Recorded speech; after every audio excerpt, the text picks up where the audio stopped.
नमस्कार बच्चों, आपका स्वागत है विकास विद्या मंदिर की इस YouTube चैनल विकास एजुकेशन में। कल हमने संख्याओं के बारे में पढ़ा था। आज संख्याओं में थोड़ा आगे बढ़ते हुए कल जिन संख्याओं के बारे में पढ़ा था आज उनकी परिभाषाओं के बारे में जानने का कोशिश करते हैं। सबसे पहले मैंने संख्या कल टॉपिक अपना था संख्याएं। क्या थी? संख्याएं।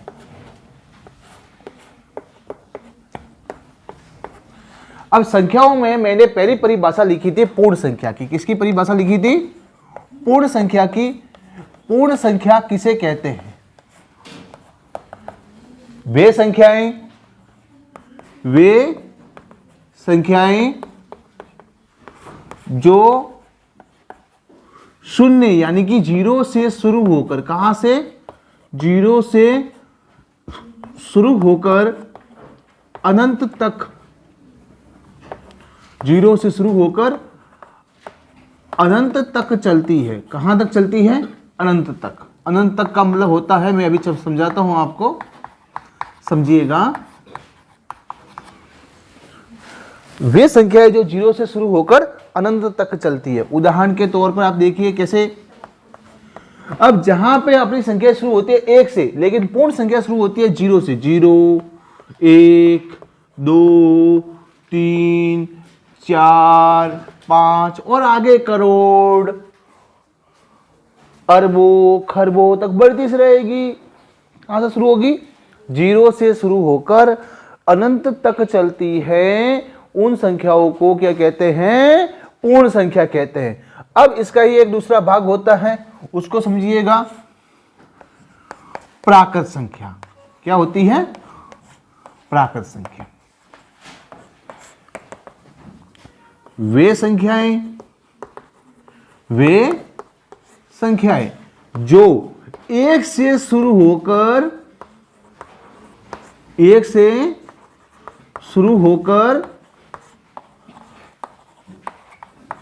अनंत तक चलती है।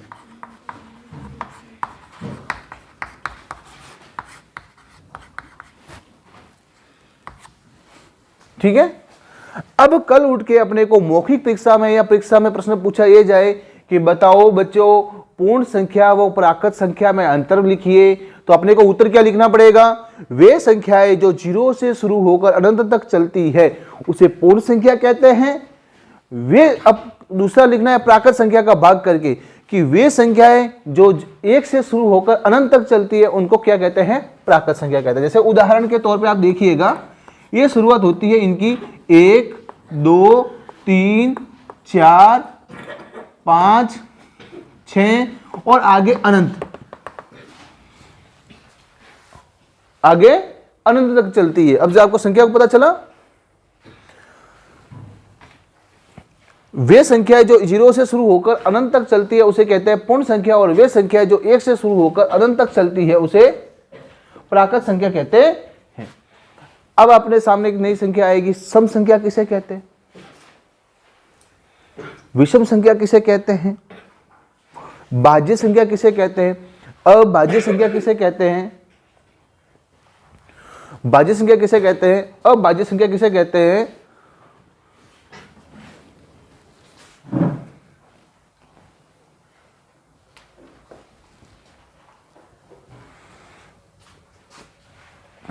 अब बात करेंगे सम संख्या की।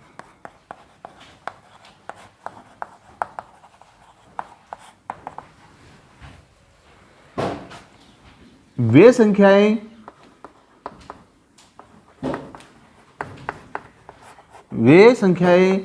जिनमें दो का भाग पूरा पूरा जाता है। वे संख्या जिसमें दो का भाग पूरा पूरा जाता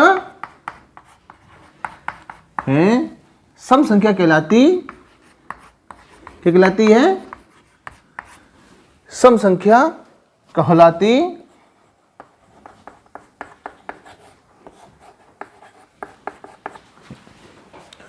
वे संख्या जिनमें दो का भाग पूरा पूरा जाता है उनको क्या कहते हैं? सम संख्या। जैसे उदाहरण के तौर पे आप देख लीजिएगा, 2, 4, 6, 8, 10, 24, 36, 248, जिसके पीछे वाला अंक सम संख्या वाला हो, उस संख्या में 2 का भाग पूरा पूरा जाता है, उस संख्या को हम सम संख्या कहते हैं। अब परिभाषा के आधार पर आप समझ गए होंगे, जिनमें 2 का भाग पूरा पूरा जाता है उसे सम संख्या कहते हैं। अब मैं प्रश्न पूछूं, विषम संख्या किसे कहते हैं? तो अपना सीधा उत्तर क्या होना चाहिए? सम का उल्टा क्या होता है? विषम। सम का मतलब क्या होता है? सम का उल्टा क्या होता है? विषम। जिसमें 2 का भाग जाता है वो तो सम संख्या, तो जिसमें 2 का भाग पूरा पूरा नहीं जाएगा वो कौन सी संख्या हुई? विषम संख्या। अब बात करेंगे विषम संख्या की बात।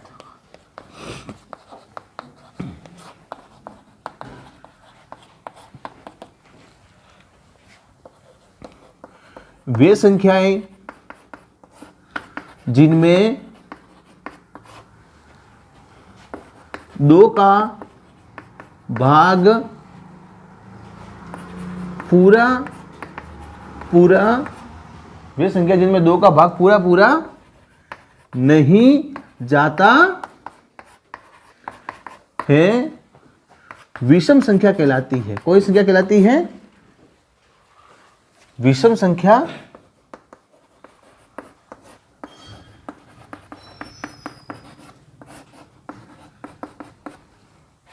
उदाहरण के लिए जैसे आपने संख्या ले ली, जैसे 3 में 2 का भाग जाता है? नहीं जाता। 5 में 2 का भाग जाता है? नहीं। 7 में 2 का भाग नहीं जाता। 9, 11, 13, 15, 17, 19, 21, वे संख्या जिनमें 2 का भाग पूरा पूरा नहीं जाता उन्हें विषम संख्या कहते हैं। अब परिभाषा के आधार पर अपने को उत्तर पूछा जाए कि बताओ बच्चों सम और विषम संख्या में अंतर बताओ, तो अपने को उत्तर क्या देना है? वे संख्याएं जिनमें 2 का भाग जाता है पूरा पूरा उसे सम संख्या कहते हैं, और वे संख्याएं जिसमें 2 का भाग पूरा पूरा नहीं जाता उसे विषम संख्या कहते हैं। ठीक है, समझ में आ गई मेरी बात? अब अगला पॉइंट होता है, अब मैं इसको मिटा दूंगा, आप इसका स्क्रीनशॉट ले लीजिएगा या वीडियो में से देखकर इसको लिख दीजिएगा। ठीक है, अब मैं इसको मिटाकर मैं आगे लिखने वाला हूं भाज्य संख्या और अभाज्य संख्या। ठीक है,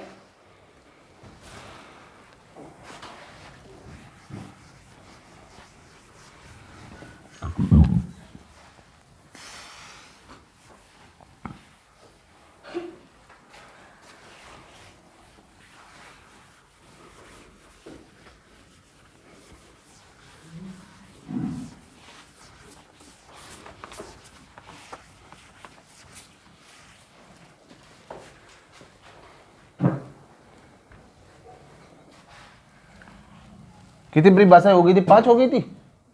अब अगले लिखते हैं भाज्य संख्या। कैसे लिखते हैं? भाज्य संख्या।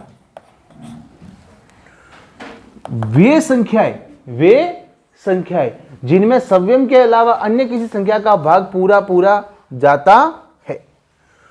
वे संख्याएं जिनमें सव्यम के अलावा अन्य किसी संख्या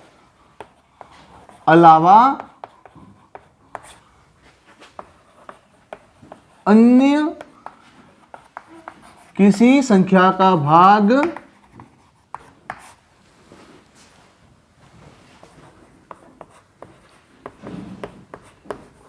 पूरा पूरा जाता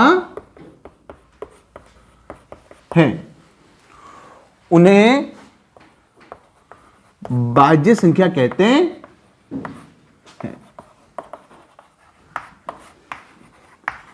थोड़ा समझदारी से समझिएगा, ये आपको थोड़ा अटपटा लगेगा। सम संख्या वे संख्याएं थे जिसमें 2 का भाग जाता था। भाज्य संख्या में ये चीज जरूरी नहीं है। जैसे मैं आपके सामने उत्तर देता हूं, जैसे लिख दीजिएगा, जैसे 15। क्या 15 में 2 का भाग जाता है? नहीं जाता। परंतु 15 में बच्चों आप देखोगे तो 15 में किस किस संख्या का भाग 15 में भाग जाता है? भाग पूरा पूरा जाता है बराबर किसका पूरा पूरा जाता है? 15 में भाग पूरा पूरा जाता है 3 का। 3 का पाड़ा 5 और बोले कितने आएंगे? 3 एकम 3, 3 दूनी 6, 3 तिया 9, 3 चौक 12, 3 पंजे 15। भाग पूरा पूरा गया 5 बार। क्लियर?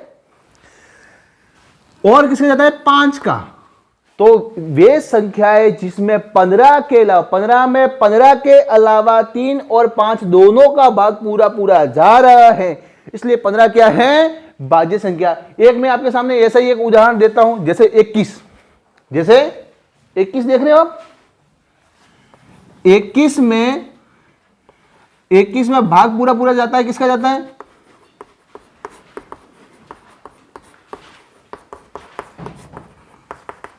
3 और 7 का। 3 और 3 सत्ते 21 और 7 तिया 21। एक और उदाहरण दे रहा हूं आपके सामने, जैसे 12, कौन सा 12 में भाग किसका पूरा पूरा जाता है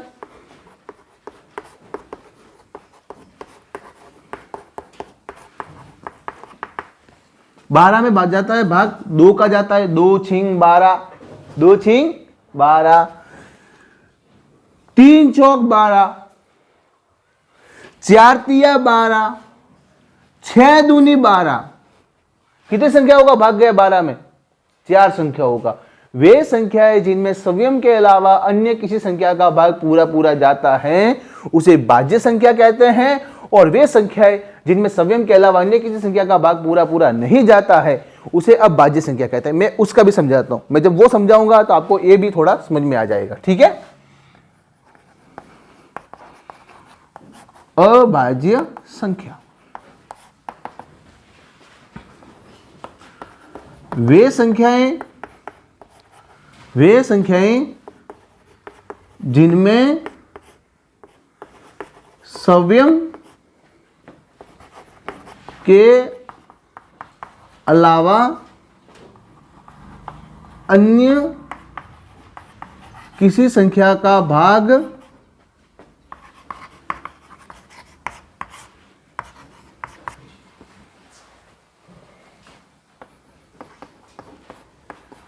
पूरा पूरा नहीं जाता है, उन्हें अभाज्य संख्या कहते हैं।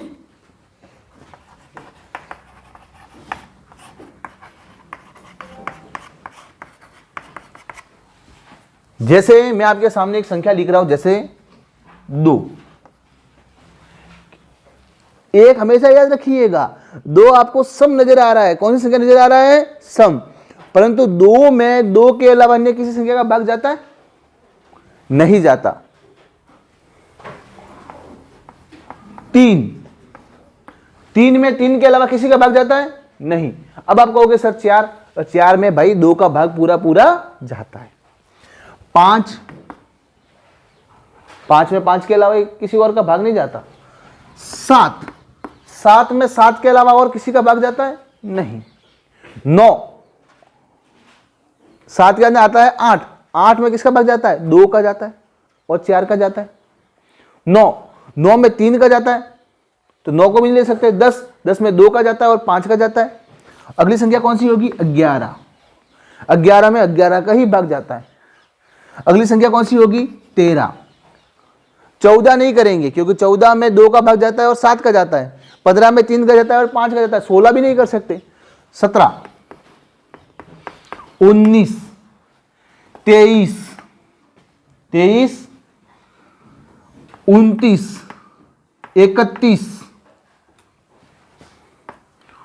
31 और एक होगी संख्या 37।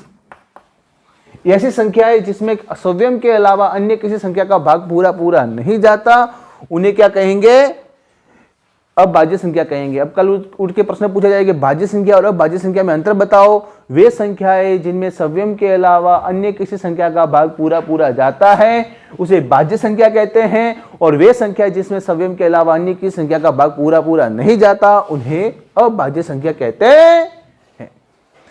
अब अगला उदाहरण पढ़ेंगे परिमेय संख्या और अपरिमेय संख्याओं का, वो हम कल पढ़ेंगे, और कल मैं आपको 2 से और 3 से विभाज्यता का नियम पढ़ाऊंगा। तब तक के लिए धन्यवाद, नमस्कार, जय हिंद, जय भारत, वंदे मातरम।